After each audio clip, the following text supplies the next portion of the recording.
बाळा, आज मला तुझ्याशी थोडं बोलायचंय. थोडा वेळ थांबशील माझ्यासाठी? खूप धावतोयस रे तू, सुखाच्या मागे आणि पैशाच्या मागे. पण तरीही रोज रात्री उशीवर डोकं टेकवल्यावर तुला रिकामं का वाटतं? मला माहितीये, तू कोणाला सांगत नाहीस. तुला वाटतं तू एकटा पडलायस. अरे, ज्याच्या डोक्यावर साक्षात ब्रह्मांड नायकाचा हात आहे, तो एकटा कसा असू शकतो? लोक तुला सोडून गेले असतील, जाऊ दे त्यांना. ज्यांनी तुला माती समजून पायाखाली तुडवलं, त्यांनाच एक दिवस तुला डोक्यावर घ्यायला लावीन. फक्त तू हिम्मत हरू नकोस. तुझ्या प्रत्येक संकटाची ढाल मी बनलोय.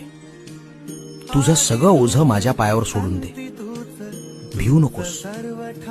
मी, होय मी, तुझ्या